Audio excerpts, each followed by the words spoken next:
Good morning, students. Today we are going to start a new chapter from your computer book.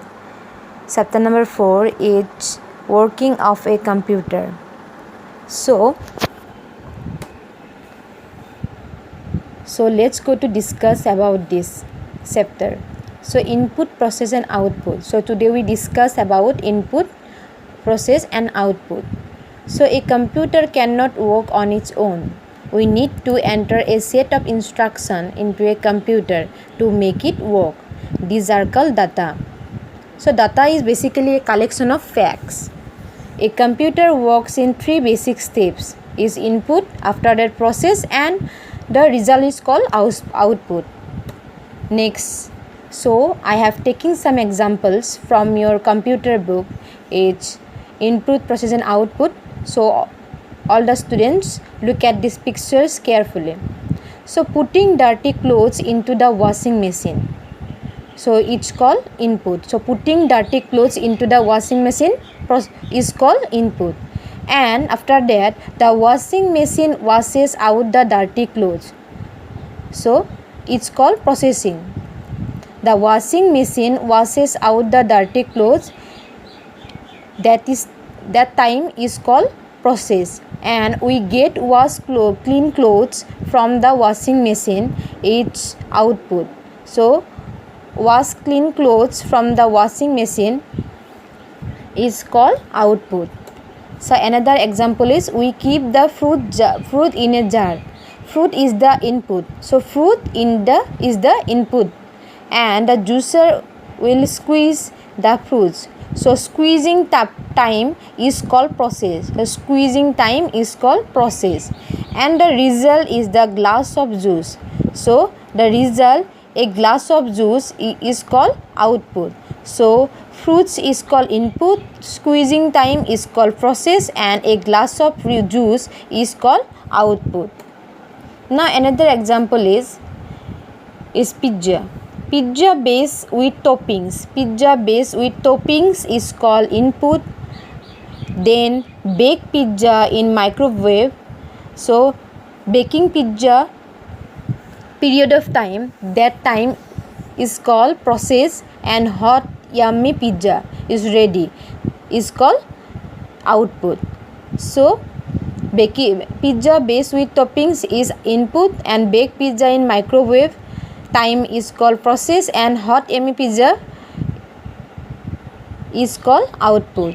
Now we know a machine performs its function in 3 steps. These are input, process and output. Most of the activities are performed by the principle of input, process, output cycle. So it is called an IPO cycle. So input, process and output cycle is also called IPO cycle. So the meaning of input: the set of data and instructions that we enter into a computer are called input. So what is input?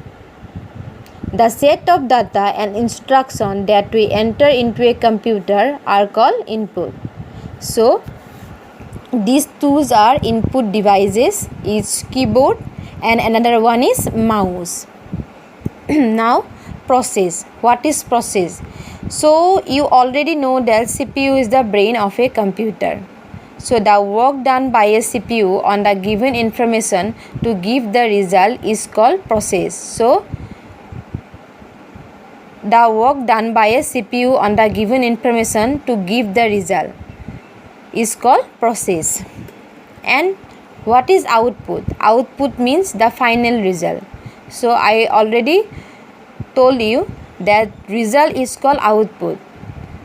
When a CPU finishes processing the data, the output displayed on the monitor, and monitor and printer are the most common output devices. So monitor and printer are the 2 important output devices. Now storage. Storage devices help us to store work done by a computer. So storage devices help us to store any work done on a computer.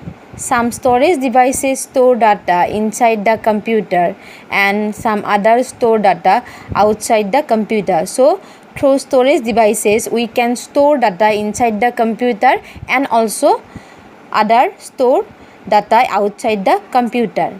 The hard disk store all the work done by a computer.